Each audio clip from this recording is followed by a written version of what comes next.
I never imagined my life would change so drastically. One moment, I was the daughter of a respected healer in my small pack, learning the art of herbs and remedies under my mother's patient guidance.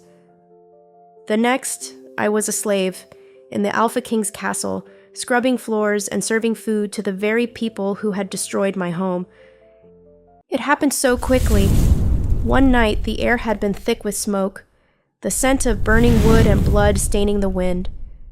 My village had been raided by warriors from the strongest pack in the region.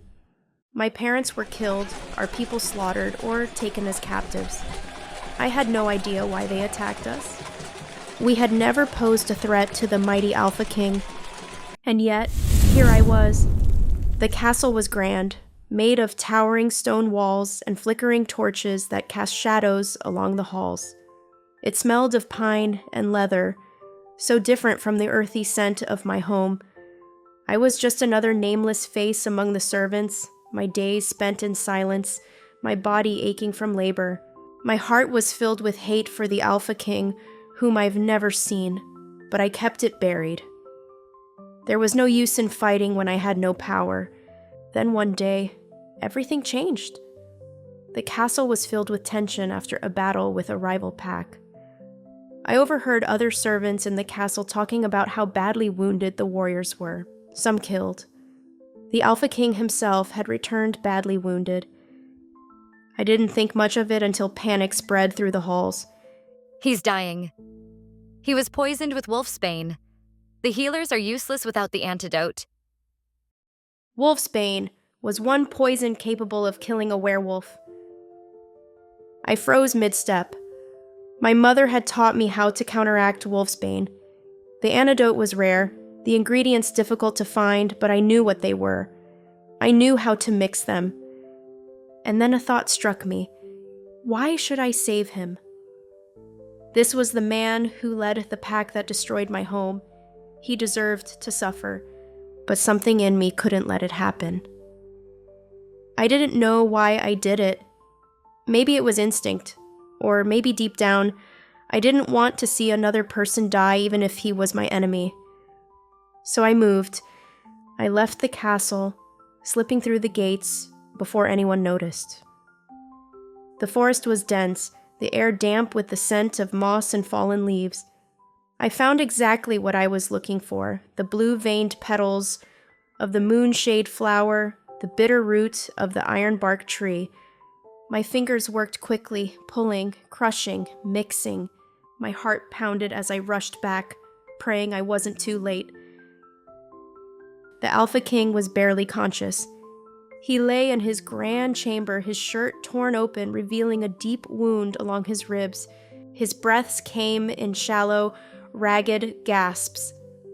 What do you think you are? If you want him to live, you'll let me do this. My hands steady despite the fear crawling up my spine. Gently, I pressed it into his wound, my fingers brushing against his fevered skin. He flinched but didn't wake. The room was silent, except for the Alpha's shallow breathing, and then his chest rose, deeper this time. Color slowly returned to his face. The tension in his body eased. He was going to live. I had saved him. 2 weeks passed before I saw him again.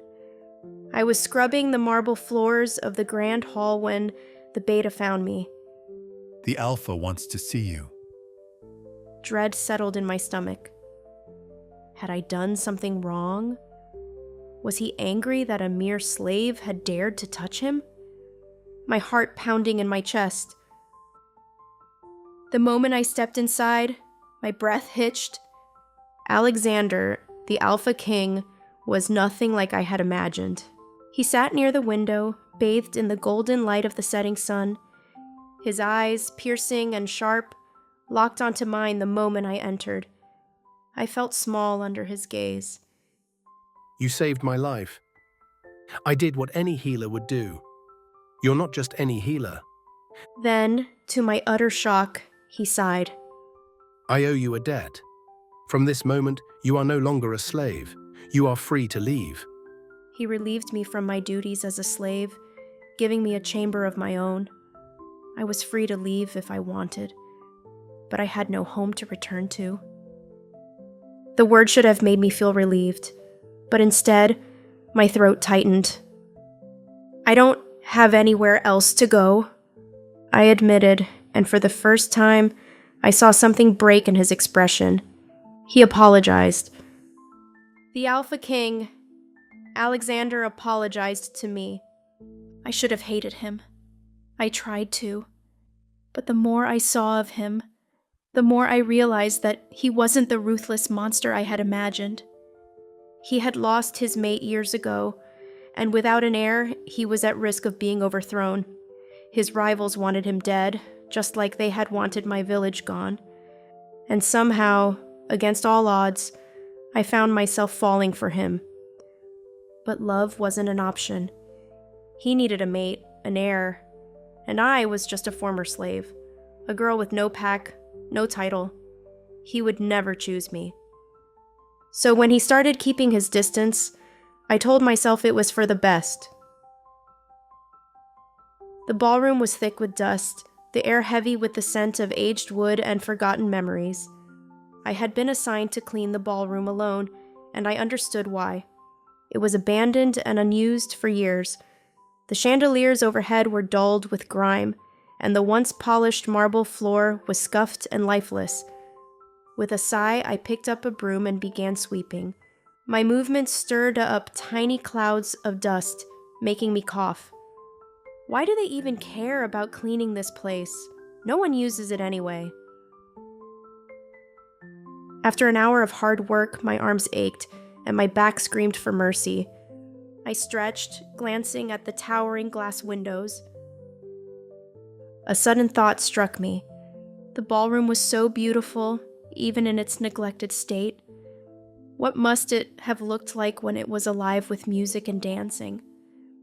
I hesitated, then took a step forward. I wasn't a dancer, not really, but I had watched others dance before, and I saw the way they moved, weightless and free. So I let myself imagine. I extended my arms, pretending I had a partner. My steps were clumsy at first, but I kept going, closing my eyes and picturing a grand ball from years past. I didn't take you for a dancer. I didn't realize cleaning the ballroom involved twirling like a princess. I was just... You were dancing. Don't stop on my account. I swallowed. I wasn't really dancing. Then what were you doing? I struggled for an answer, trying to lie, but to my greatest surprise, I couldn't believe my ears. Let me show you how it's done. You want to dance? With me? I don't see anyone else here. I hesitated, glancing at his outstretched hand. He was the Alpha King, the most powerful werewolf in the kingdom, and I was a servant. But at that moment, none of that seemed to matter. Tentatively, I placed my hand in his. His grip was warm, steady. He guided me effortlessly, his movements precise and confident. Despite myself, I followed his lead, my body responding to his as if we had done this 1,000 times before. For the first time in years, I felt weightless. Then, ever so softly, he whispered, You're not afraid of me. It wasn't a question. No. He looked down at me, his expression unreadable. Then, without warning, he pulled me closer, so close I could feel the steady beat of his heart. I should be afraid of you. Why? Because you make me feel things I shouldn't feel. But I didn't say that. Instead, I let my head rest lightly, savoring the warmth of his embrace. For just a moment, because deep down, I knew this moment wouldn't last. And I was right. Because the very next night, I was taken. It happened so fast. One moment, I was gathering herbs in the forest. The next, I saw some men behind me. Before I could react, everything went black. When I woke up, I was bound and surrounded by strangers. I know who you are. The girl who saved the Alpha King. He seems fond of you. My stomach twisted. If they knew that, it meant they had been watching. You're going to send him a message for us. Tell him to surrender his throne, or we start sending him back pieces of you. Days passed, maybe weeks. I lost track of time. My body ached, but I didn't break. I wouldn't let them use me against Alexander. And then I heard clashes outside my door. The scent of blood filled the air as warriors stormed the underground lair. But the moment he saw me, something in him snapped.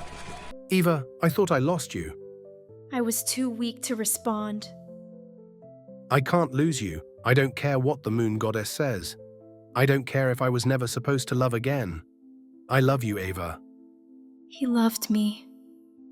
After everything, after all the doubts, after all the distance, he loved me.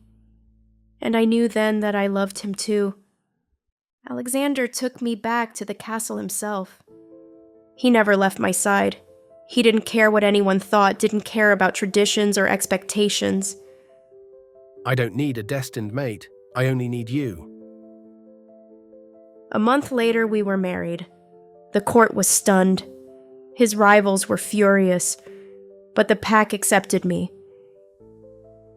And when I gave birth to our son, the future Alpha, I knew that I had finally found my place as a queen of a great pack. Thank you for watching. Don't forget to subscribe, like, and comment for more inspiring stories and content.